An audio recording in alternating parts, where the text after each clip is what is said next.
was really great to see so many fan arts, so many letters, so many fiction, cosplays. The reactions were fantastic, way beyond our craziest expectations. It was impossible to expect a huge community like this and so passionate fans, and it's great. Thank you. Yeah. We started the project by making the game we wanted to make for ourselves, but at the end it's really making a game for the players, because that's what's important.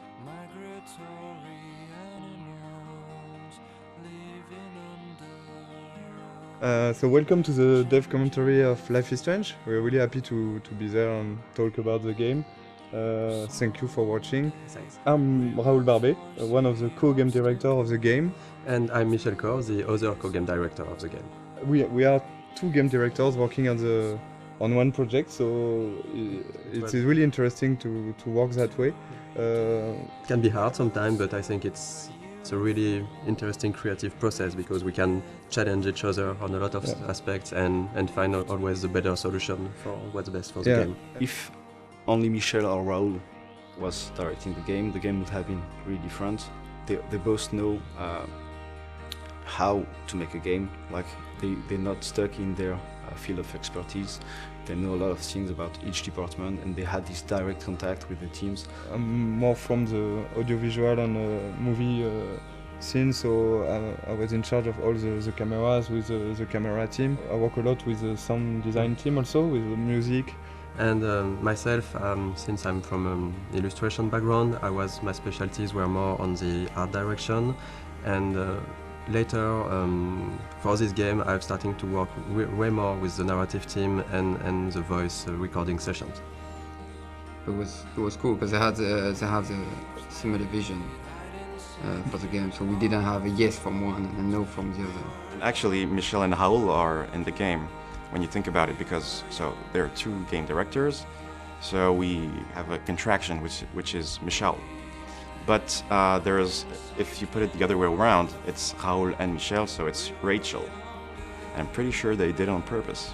The idea behind the game was because both of us worked on Remember Me, and there were some sequences in this game called Memory Remixes.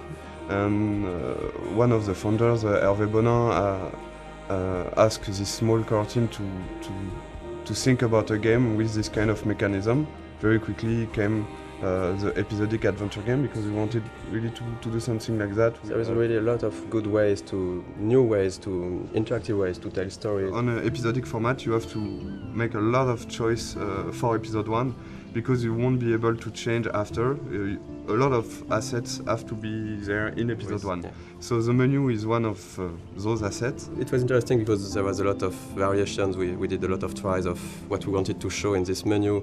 The idea was really to basically show the most important locations of the game.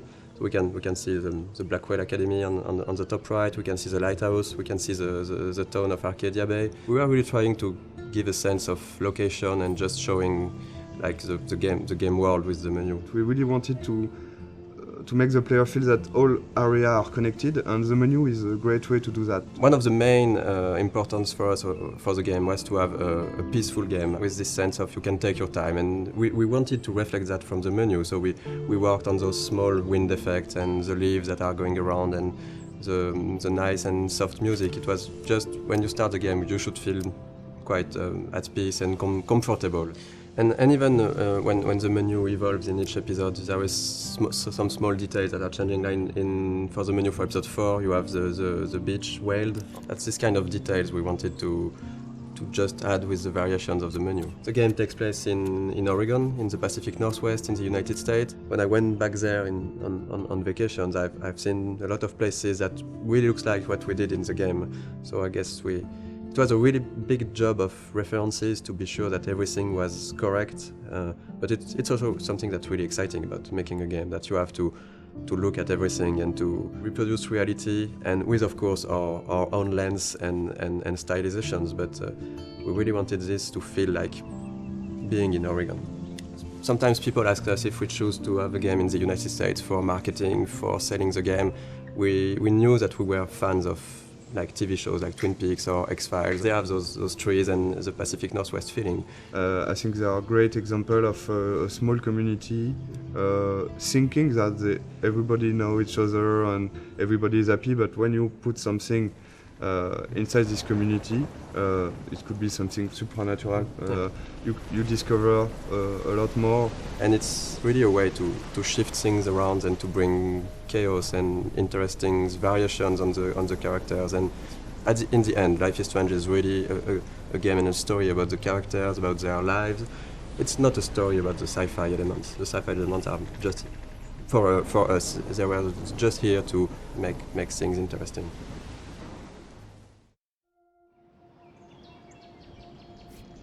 Okay, so let's play the game and...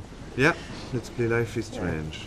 So this is the very beginning of the game. I think this is one of the very difficult sequences of the beginning of the production, because this is the first time the player will see what the game looks like and will be inside the story. So we got a lot of discussion about this one and a lot of discussion about the shots, how we are going to present Max's character. The important, as this is a video game, is the player to know where he has to go and the objective of each scene. This scene is a link to the end of the game, of course, and it's also to close the loop and begin with this scene. And when you know the end of the game was something we really wanted to have, so we can see all the FX, and we've got one FX artist, very talented, Tolma4. Here you can see a lot of his work, all the particles, the tornado. We took a lot of time to work on this tornado, because when you're working on an episodic game, it's important to still hook the player from episode 1. So that's the kind of discussion we had about the reason to when should we put something that has a bit more impact and that feels something that shows the player that there is something bigger. So this introduction was a bit like that. We wanted in Life is Strange the player to always know what Max is knowing and to just be with her. At this moment, Max doesn't know where she is and the player doesn't know it either.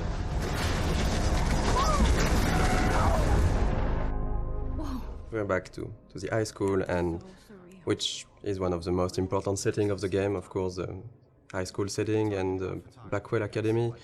High school is something where the player will feel comfortable because he knows it, but the transition from the cliff to there is the twist of having something really different, and that should hook the player to say, oh, it's not just a teen story, there is more to it. And then, of course, we can go much over than that and twist it and change the characters. But it was an interesting starting point creatively. This kind of introduction is really important because in one sequence with some shots you have to discover all the different characters, the main ones, so you will see of course Jefferson, Kate and Victoria. And it was quite hard to decide between not showing too much, to not break the idea of the game, to not be too big compared to what the game would be after.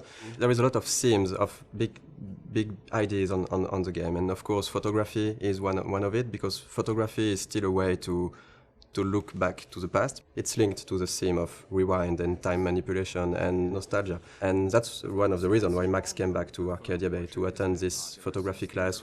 I think for the player to be like Max back in this town when she don't know everyone, but you've got to respect the schedule. It's really, as a player, something great to discover. Also, the lighting was really important in this scene to break the cliff ambience by this sunny atmosphere and all this light coming from the windows. And maybe we decided to have a private high school rather than just a regular high school of course for the photography course, but it was also to be able to have less students because we wanted the story to be a bit more intimate. We didn't want it to be like this huge high school with so many students. But based on what the player is doing, you can really learn more about them and see that they're actually not just the stereotype and the archetype you would think they are. This is still a perfect example of how episodic is hard, because if you look closely at this poster, there is a mistake on it. It says that the exhibition takes place in the De Young Museum of Art,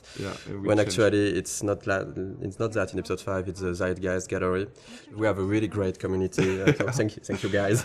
And people found out this mistake, and yes, it is a mistake. It's when in episode 5 we found out that we couldn't be a museum, it was too big, so it has to be an art gallery, so we changed the name, and yes, there is a mistake like this in episode 1. How cute I looked, yeah.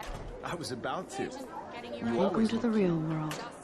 We really wanted to have this feeling of being part of a whole high school. So it means a lot of people, it means bullying, it means difficulties when you're a teenager in this kind of world. And showing the different cliques and different kind of teenager. I think a lot of players love this introduction. The use of music here is really important. Is as Max feels insecure in this atmosphere, we wanted her to isolate, and the music is a great way of isolate yourself when you just want to be on your own. And so since the beginning of the game we were working with licensed tracks, licensed music. We test when we are testing and prototype some scenes, we put some licensed tracks from artists we love, and Scene Matters was one of them. And when we asked Jonathan Morali, who is the lead of Scene Matters, if it's possible to use his music, he's a gamer, so it was really happy to have this new experience, and for us it's just incredible to work with him. And this kind of editing is really, really difficult to do, because you have to choose the important moment in a song and to choose the right images. Because our writer Jean-Luc has written many scenes built around music. The edit is based on the music. It's not the other way. The music is really important in the game. It explains a lot about the characters, because the choice of the music, the choice of the artist means a lot. For example, Chloe won't listen to the same artist as Max. For the anecdote, for this guitar part, we asked the lead singer of Scene Matters to take his guitar and to play on top of Gonzalez's song in a clumsy way, to be sure that it would be like Max playing guitar.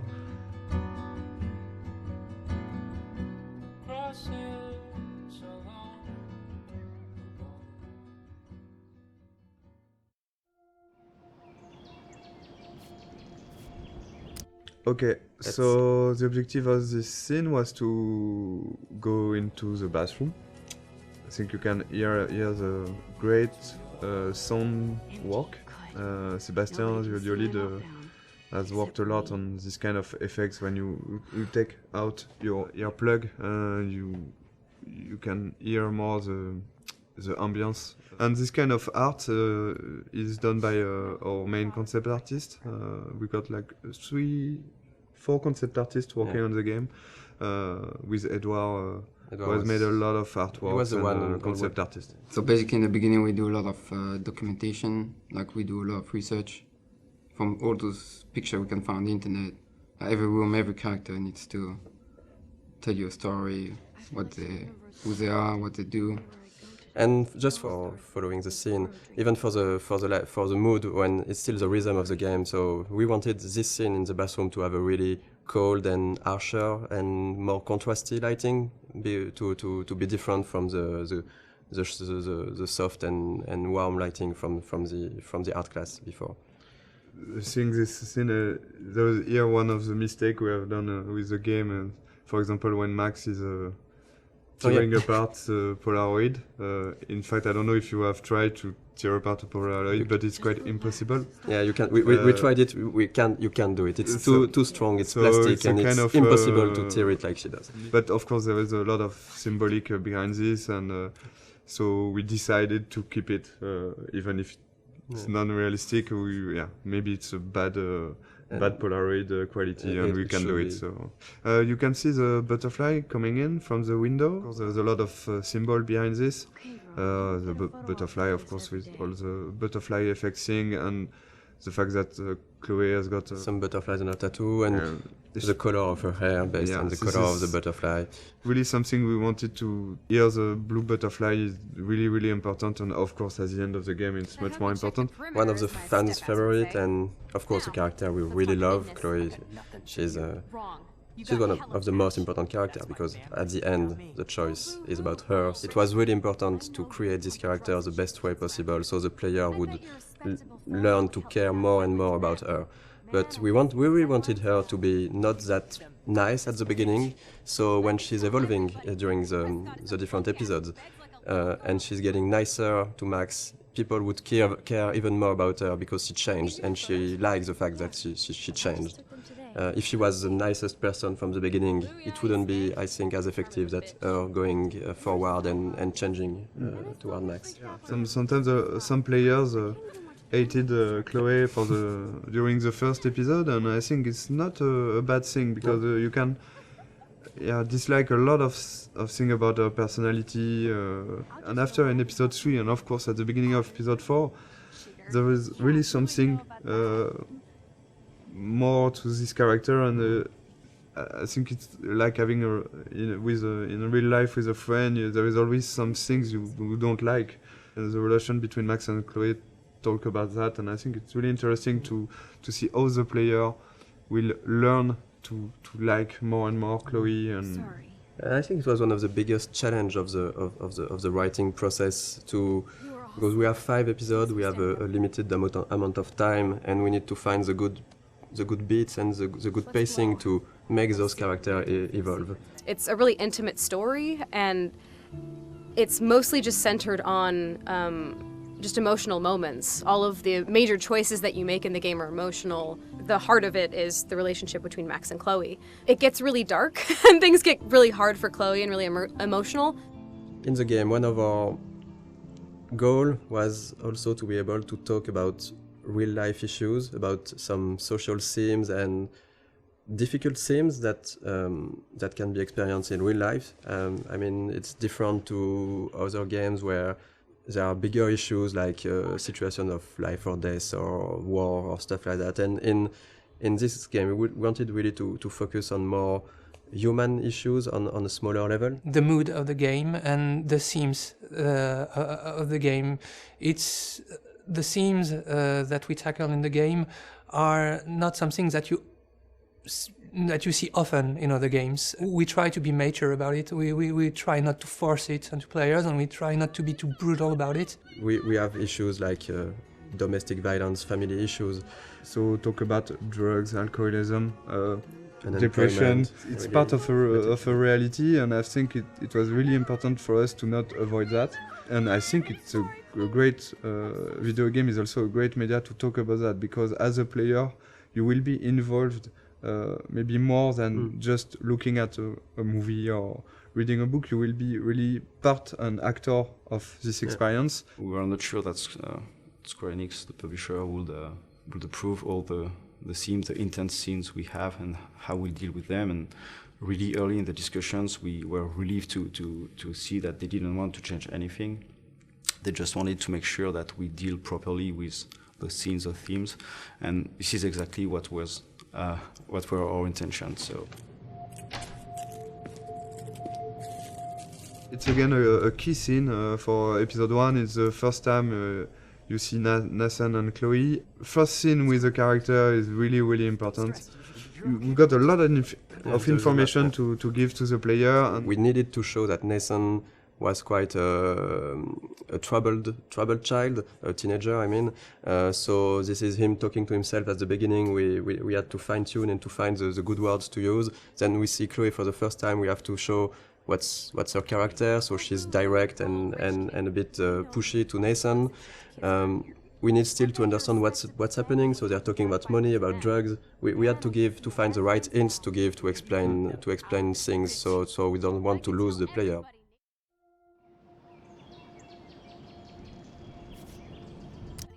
Prescott is a punk ass who begs like a little girl and talks to himself. You don't know who the fuck I am or who you're messing around with. Where'd you get that?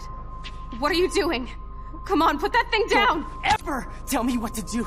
I'm so sick of people trying to control me! You are going to get in hella more trouble for this than drugs. This scene, this is the starting point of Max discovering that she has this weird power, because basically this adrenaline rush and looking at Chloe getting shot, that's how she can trigger that for the first time, and she don't know really why, but that's the seriousness of the situation. Then you go back in the art class. So we really tried on this scene to show the déjà vu feeling. So the editing and the shots were there to give this weird feeling to the player that, okay, I'm living that again and again, looking at the different moments that the player saw the first time in this scene. So yeah, for the editing in this sequence, we wanted to keep the same elements, but not necessarily the same shots. You can see that first 3 shots are the same, I think, and after we begin to change a little the point of view,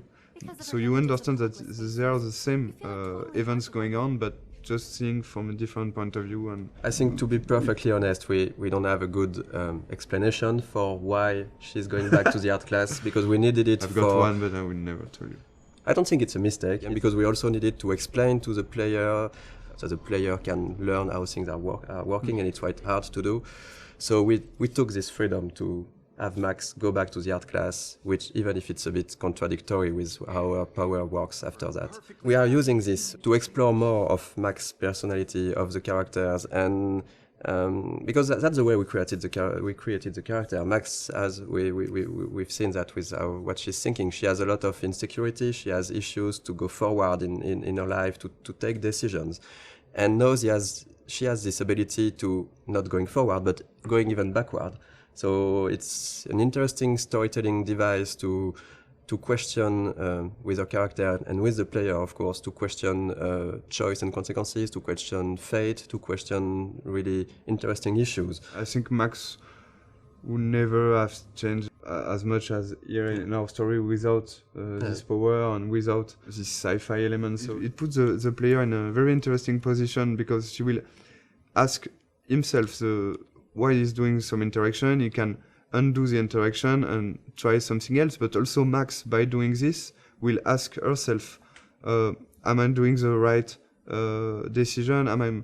Is it the good choice or not? So we deconstruct the mechanism of classic adventure game, just by adding this power and the fact that you can undo things and try another things. Of course, in most games, you can do it with quick save, quick load, but it's like you said, it's only the player who do that, and that's one of the main themes of the games. That if I had the power to rewind and to change things, should I do it? Because sometimes it can be really seen as lying, as if I say a lot of things that you don't like, and if I go back in time and don't say them to try to, so you're not angry at me, it's a bit tricking. So we are really asking those questions, and in the beginning of the game, we are letting the player and Max do it a lot. She's getting to make a lot of friends with this rewind.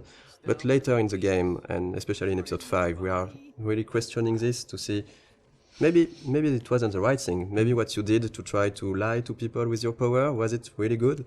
And that's something that can be interesting for the story, but also to ask the player at a moment. I think this is what we wanted to do also with this game, to show that it's difficult to make the choice, and it's even more difficult to live with it, but you have to learn to do that. And even if you could hesitate a lot, there is no perfect way to do things. Okay, if I'm crazy, I might as well go all the way. Can I actually reverse time? So that's basically the first time the player will actively rewind. So we have Max thinking that, okay, I just got back in time. I'm in the art class, and so that's why we made her break her camera, because we needed to have an element that the player will see that we will rewind. So we can really explain how do you rewind. So Max broke her camera, and then she's thinking, okay, if I got back in time, maybe I can try to do it again and revert that. So that's the first real rewind the player is actively doing. It's okay. We don't really want the players to use the rewind all the time. But since it's important in the beginning of the game to really show the player the tools he have, and it was important for us to have this in this scene, to have a lot of use of the rewind, so he can really, okay, I know how it is now, and now I decide if I use it or not. I hope I have enough time to get to the bathroom. Please, please. I can't tell anybody. They'll think I'm crazy.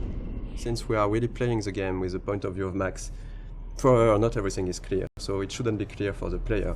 But there is a lot of hints that should really guide the players to understand what's happening. We have a lot of symbolism with totem spirit animals. We have the doe, and you can clearly see in episode 4 that the doe is linked to Rachel, and it's basically somehow a presence of Rachel that's guiding Max at moments.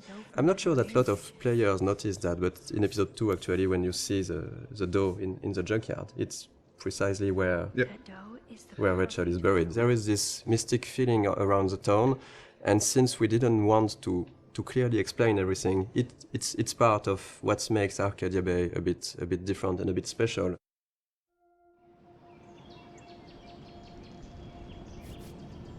So yeah, we're going to play a bit of the junkyard scene. Yes, so it's we love the junkyard scene because a lot of different elements, but the first one I think is the environment. I think the environment artists have made something incredible here. For Life is Strange, we really wanted to have a stylized rendering. We didn't want it to be realistic, or so every texture has been hand painted to give this impressionistic feeling. And I think in the junkyard it's really interesting because there is so many details that's where this kind of simpler texture are working well. Because if this scene was overly detailed with cracks in the rust and everything, it would become really noisy to look at. We did a lot of work on the lighting effects and the atmosphere, so it was really important for us to capture this morning feeling with very cold colors in the fog, but a slightly warm sun that just bring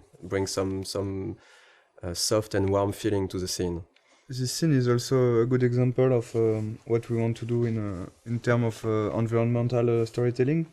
We've got a lot of different objects who are there and who has their own story. And Okay, let's do this. Can you find 5 bottles while I prep the shooting range? Beer and guns? Nice combo. You can handle it.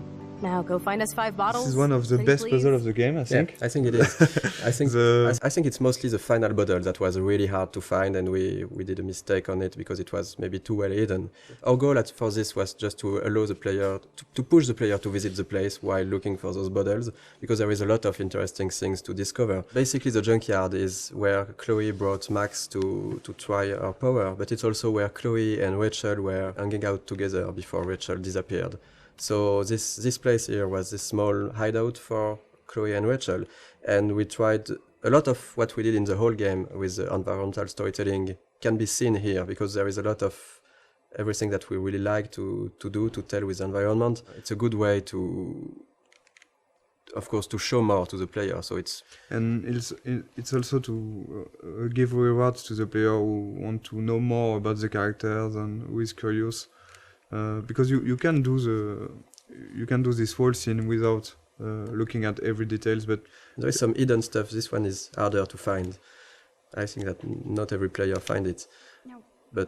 And this is a big letter that Rachel wanted to write to Chloe and maybe never gave it to her. In Life is Strange, we really tried to put a lot of attention to the details. So we have a lot of various levels of things, and if you look around, you can find some really small details that are useless to the main story, but interesting. Actually, we start to play with that, putting more and more things in corner, in dark area, to see if the player can spot it or not. And usually they did. There's a noticed things that we thought they could not notice, like on a shirt we have letters that when you put in the right order, it says no fucks given, and they noticed. I don't know about this. Are you afraid of getting in trouble? Oh, boo-hoo, Max is afraid. I know you can handle this, and I'm here to guide you. Make me proud, sister. Life is Strange is a game about choice and consequences. So we have a lot of choice you can make in the game, which will have consequences later on in the same episode or in the other episode. And there is one big choice in this scene, right, that will happen, for example. Yeah, the idea for each choice is really to have not easy choice to take, even if it's not life or and death choice, like you could have in other game, or it's more everyday life choices. The important is really to make your own and to decide to live with it. So that's why with the max power, it's of course more difficult because you can try a choice. You're not sure, you're going to rewind and you're going to make the other one, but the important is if you want to continue and to move on, you have to keep on one and live with the consequence. So this is in this choice in particular. What do you want to do, Michel? First one. I don't think I would shoot a guy anyway, so I would say... we won't shoot. I won't shoot. So you can see directly some consequence. It means that you don't have gun anymore, because Frank is going to take it. Chloe will be pissed off. You can, of course, rewind and try the other one. But something that's really interesting, because it was a lot of work at the beginning, because we were thinking that if you have the rewind, does it not completely destroy the fact that you are making choices? And actually, we've seen that players are really hesitating. We've watched some Let's Play video, and we've seen players just, even if they knew that they could go back, they were hesitating so much when they make a choice. I think it's interesting.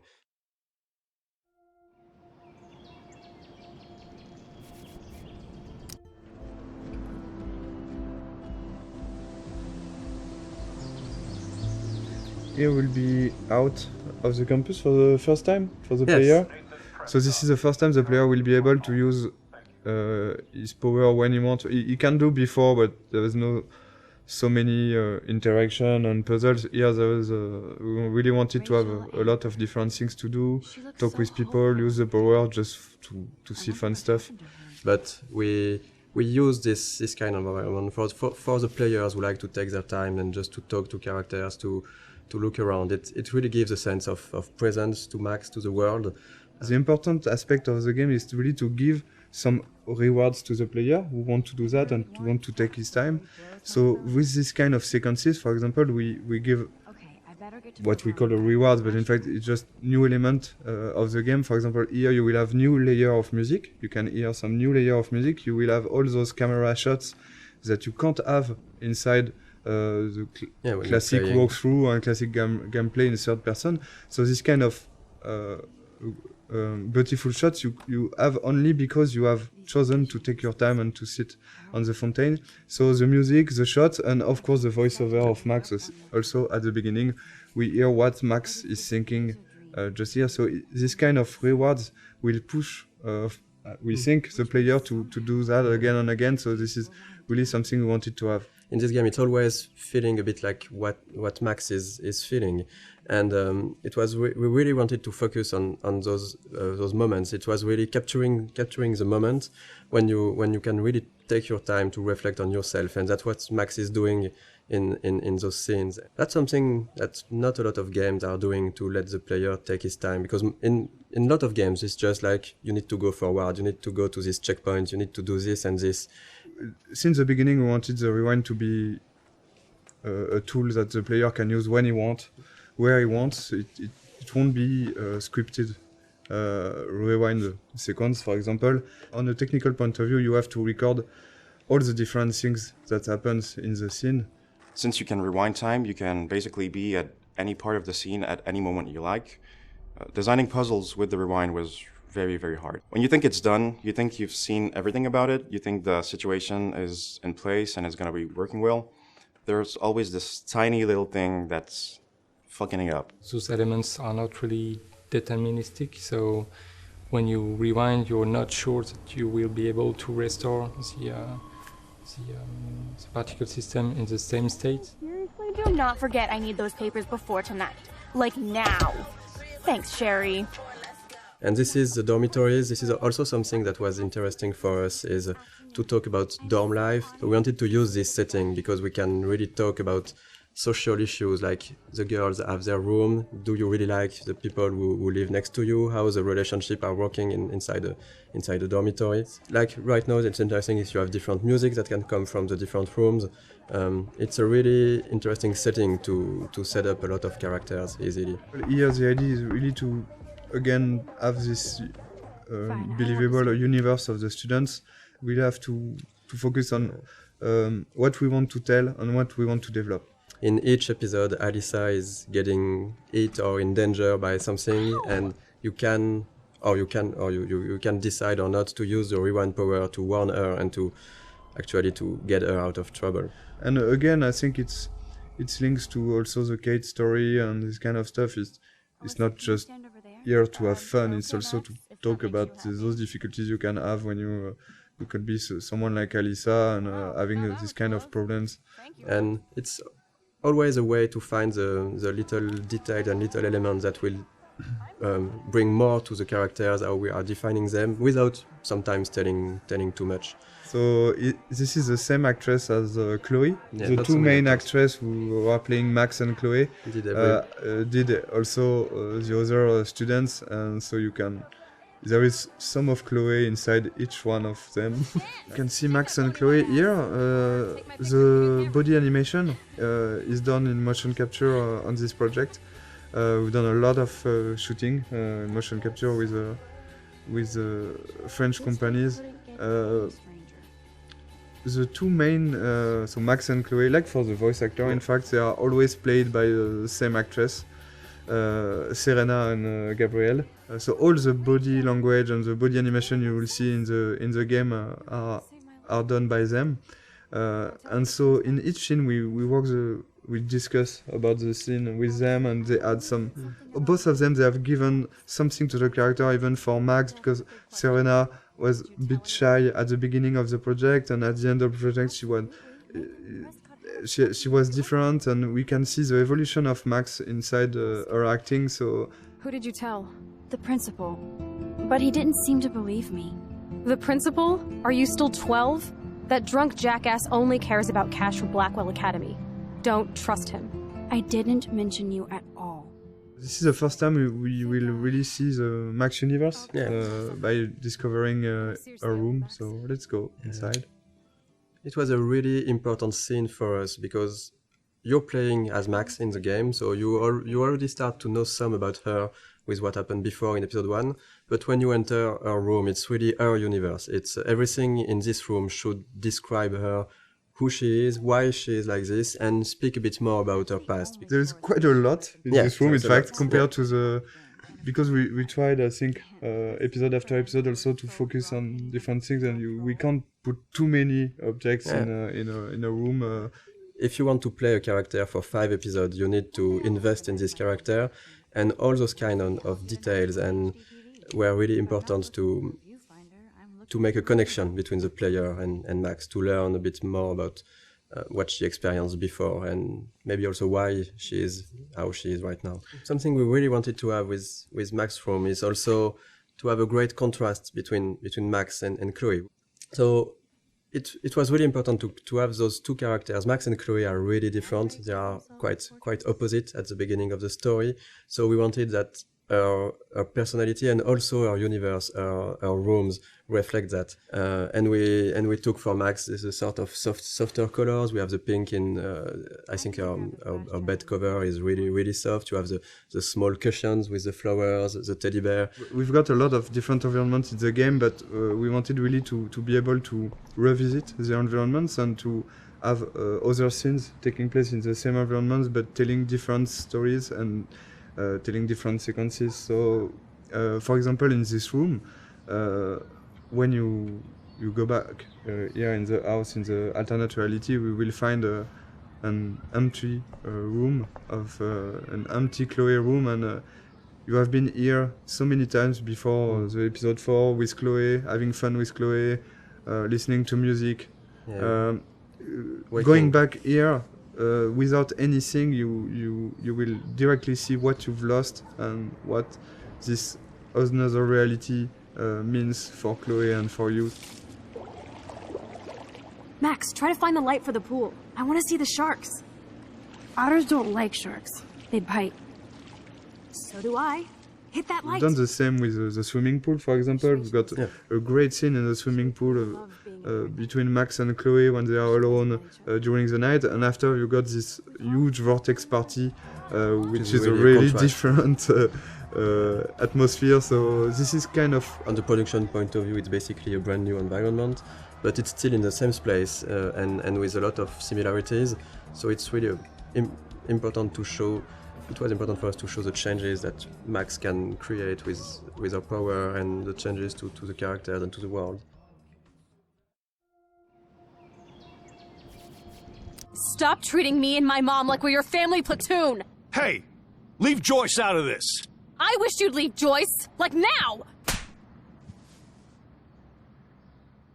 Seeing this kind of family violence, and it's something you can have encountered as a player. I think we all know some people who got some difficulties, and you can have by yourself also. Here, the choice you're going to take will have consequences on the relation between Max and Chloe, but also on her father.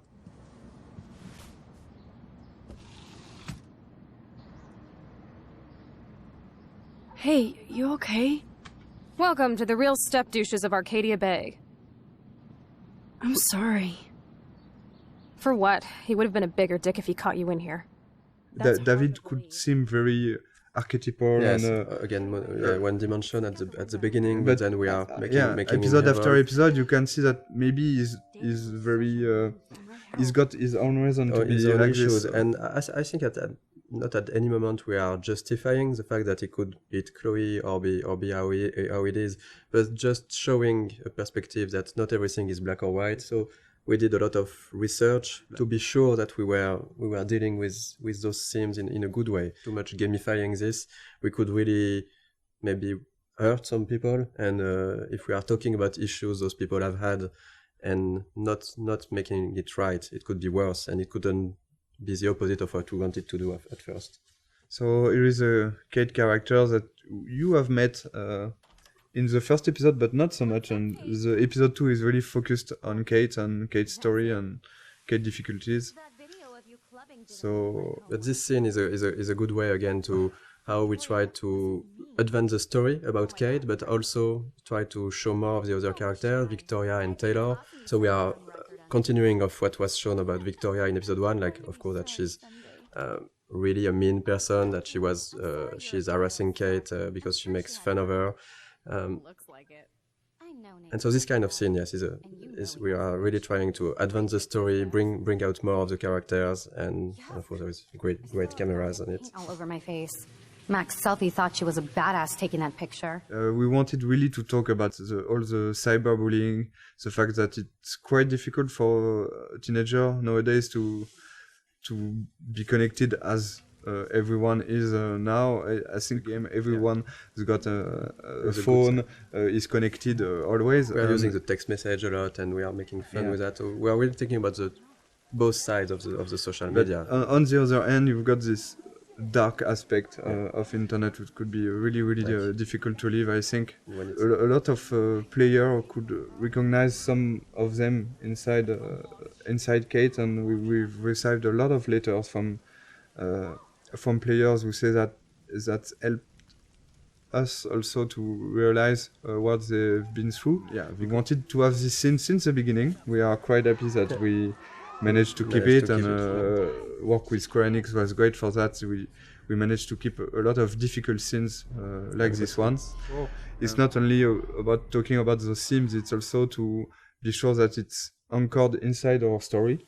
And here, of course, this experience and the Kate story will push Max to think about her power, to think about the consequences, to think about the relation with other characters. That's actually the one time in the game where Max's power fails her. So when you arrive on the roof, you are really by yourself. You have to talk Kate out of jumping, and this was also the second part of what we wanted to do with this theme, is to show that if you care to the people you like, you can help them, and that's basically what Max has to do at this moment, is really to care about Kate, to show her that she knows her, that she's her friend, and to really take out of jumping. I think that's something that was interesting on writing all these scenes, and is even in episode 1, Kate was written as somehow as some type of archetype. She's a bit religious. She's for abstinence. She has this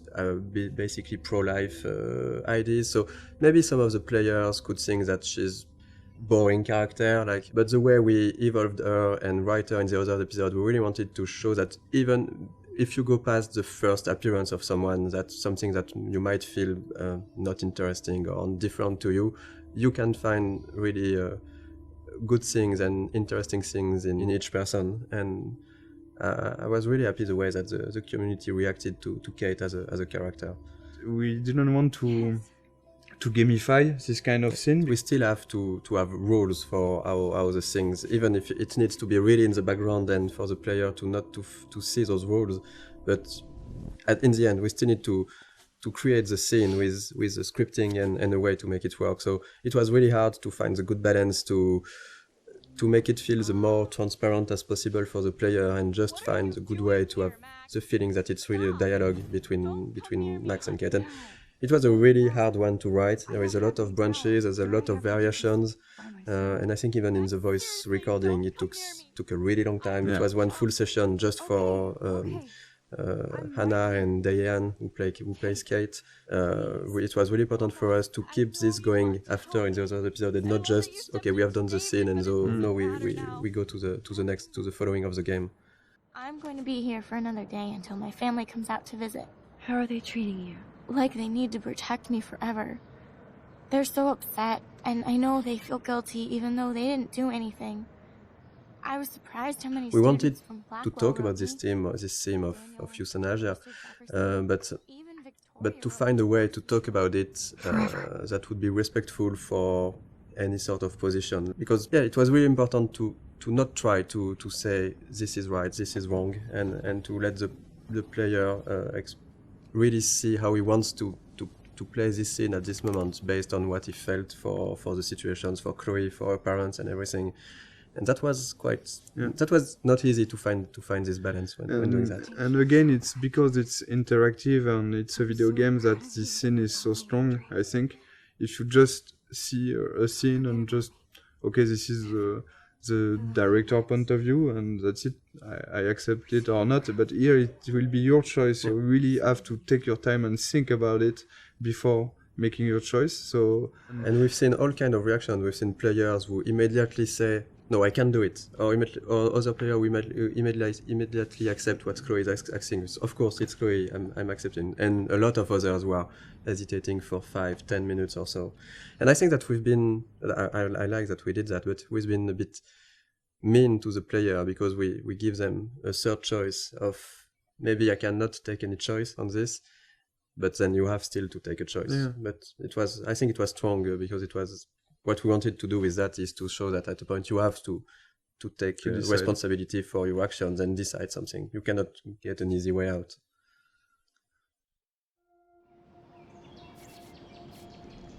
We took a lot of photographs, even some of the no weapons, the no bullying, no weapon. Yeah. We took photographs in some high school in. It wasn't in Oregon, but it was near Washington, so it's still in the Pacific Northwest, near Seattle. And we took some of those, we just adapted some of those posters, and even for example like this for the map, we did a lot of research, finding real maps of real buildings and trying to be quite precise with the scale, the layout, the locations, because we really wanted everything to feel genuine and to. Sometimes you can go really wrong in a game if you just start to forget about the scale and the detail. So we really wanted to have things right, like having this kind of fire hose at this place. And since the game takes place in October, and we are in the US, there is already a lot of Halloween decorations and stuff like that. We wanted to have the game at the anchor in reality, but also of course, we have a lot of references. We are huge fan of some TV shows, of books, of movies, and I think that in Life is Strange, the setting was really good to have a lot of those Easter eggs that will speak to the players and put the game into a pop culture reality. So there is a lot of stuff that is scattered around the game. If you look at every license plate in the game, you'll see that the letters, they are meaning in episode 1 is titles of TV shows that somehow we liked or that were somehow inspiration in some part for the game. In episode 2, it's movies.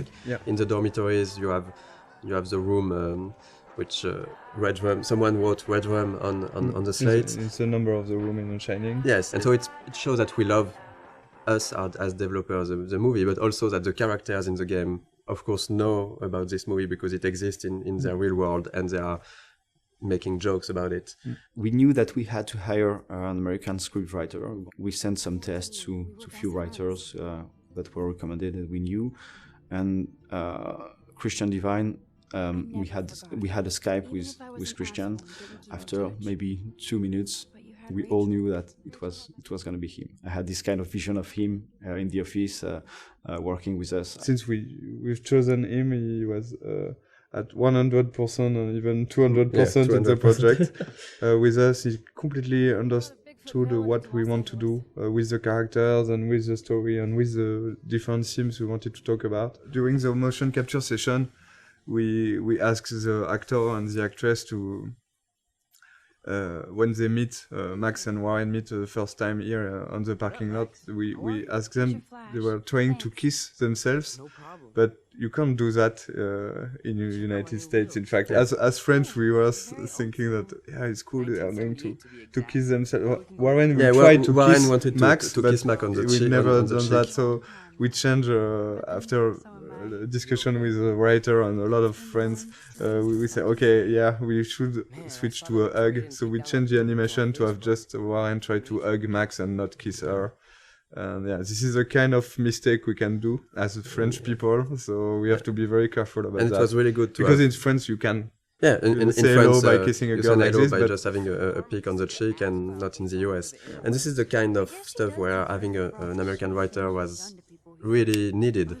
We made some other mistakes, like on this parking at the beginning, we had the parking spots which were really small, and Christian said to us that this is not American parking spots. In the US, you have large parking spots because we have big cars, so we changed that.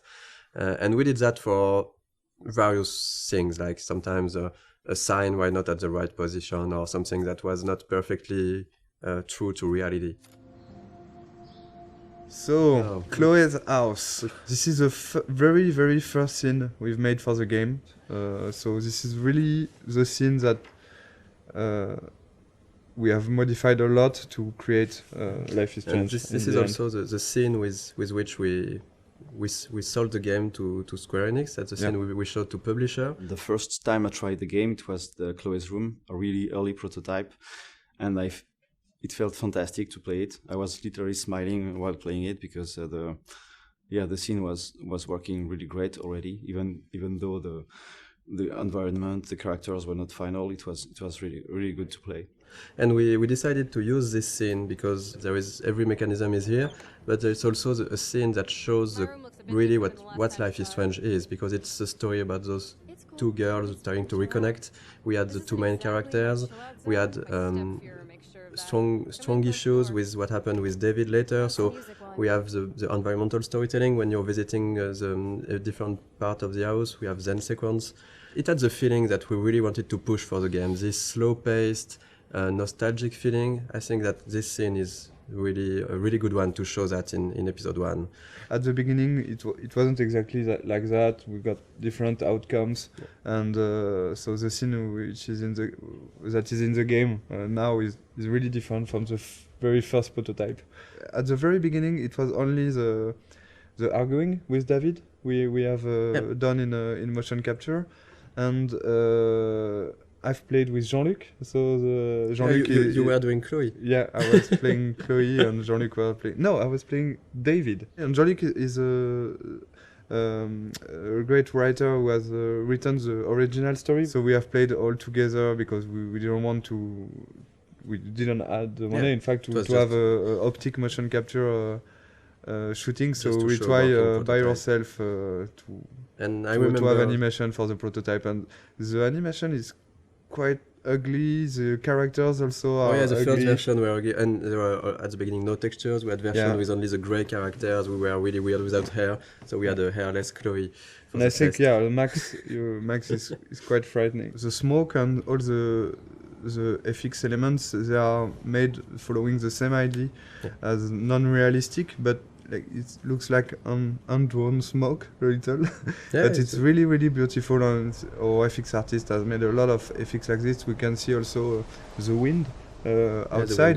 The wind effect are really beautiful. And we tried to be as close as possible of the concept art. Like ideally the game, we wanted it to look like some sort of animated concept art. And I think it's really the 3D environment artist and the concept artist, they did a really great job on that, because if you look at the concept art for this room and the 3D final scene, it's quite pretty close. We have those low detailed textures, but this feeling of light but it's a lot of details that we tried everywhere. Even if the lighting, if you look just at the light on the drawer, even on the light we have this small bending that gives the feeling that the light is hand painted. So we did a lot of work on everything, on lighting, visual effects, textures, to have this cohesive style. And sometimes the player might not completely notice it, but it still gives this cohesion to the game. Like for example, for the Chloe's house, how rich Chloe's parents are, so what kind of house they can afford. So this get painted. In concept art, we do like every room, or even the map, the floor map. In Mac's rooms, there's a lot of photos on the wall, because she likes to take photos, and you get like the bands, poster of bands, which she like. You have to feel like who they are, and, just by looking at the room. Mm-hmm.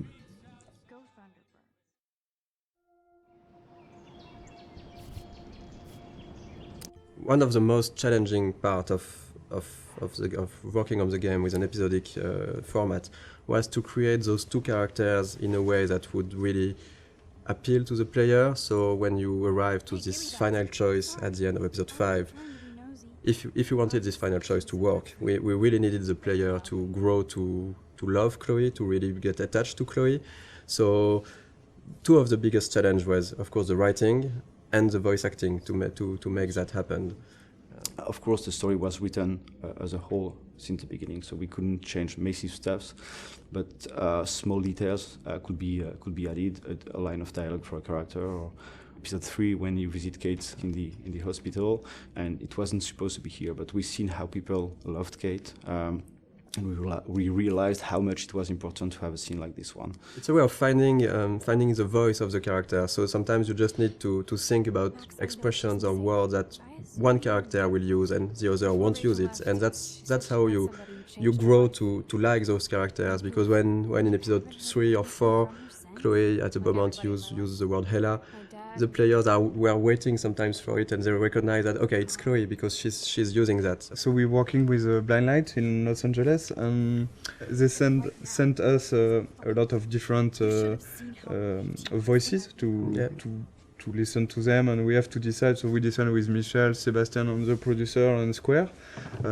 which one we want. So it was quite difficult. For example, for Max, we've got like 40, I think. I guess we got 40 voices. different castings. For Chloe, it was 30, I think, something like that. Most of the time, we were quite sure and quite agreeing on the actor. It was really hard for Max, because it's always on our mind, like, are we really sure that we are doing the good choice? Because it's so important. I don't know the number of lines she has in the game, but it's almost, I think that there is almost 14,000 lines in the game, and I think that more than 10,000 are from Max. I've never played a character that I related to so much. I have a lot of the same issues that she does with her confidence, and so getting to play someone that seemed so similar to me was really an extraordinary experience. I really feel like I'm growing with her. We'll help you. Just let me go. And the fun story is for Jefferson. The guy we chose is Derek Phillips, and after we chose him, I discovered that he was Derek Phillips, and he's actually playing one of the main recurring character in the show Friday Night Lights, which is one of my favorite TV shows. Well, this has just been really fun for me, especially coming from the standpoint where, when I auditioned for the role, I wasn't sure if Jefferson was going to be the bad guy in this. So, you just kind of came in, and we would do our voiceover sessions, and he was just a cool teacher. So it was kind of neat to find out about this twist. I mean, I'd kind of heard that might happen, but I didn't know for sure if it would. So it was really, really fun to play with that. So we are really proud and happy to have Anna and Ashley for Max and Chloe. All the voice talents we've worked with were really involved. They've given something unique to those characters, and that's why it has worked also. It's because there is a part of their soul inside their character. For Hannah, for Max, one of the hardest parts is that there is so many lines of inner voices. So it was really important for Hannah to give something great for those, and I think it was quite the case.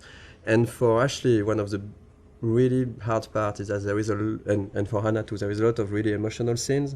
I really wanted to sell the moments, and I was putting, pressure on myself to make certain moments, like with Rachel, lots of the moments that happen in episode 4, I really wanted them to feel real. And I'm constantly on this roller coaster, so I had to figure out how to harness those feelings so that I could use them to illustrate what Max is going through. I remember during the voice recording session, for example, for the scene where they are discovering Rachel's body, it was really hard, even just for myself, to listen to the scene, and they told me after that they were, both of them were really crying when they were recording this scene. We knew already how we wanted to end each episode, but after we take a lot of time to discuss about how and to think about the editing and the framing, the layout of each scene. The endings of each episode.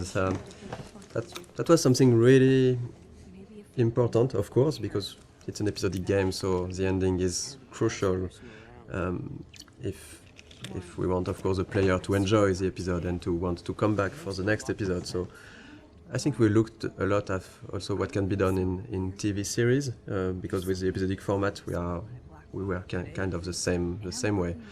At the end of an episode, you want either to bring back some element of the story, so in order to hook the player, or we can use a cliffhanger. And I think that we did both of that, depending on the episodes. And right now this is the ending for episode 2.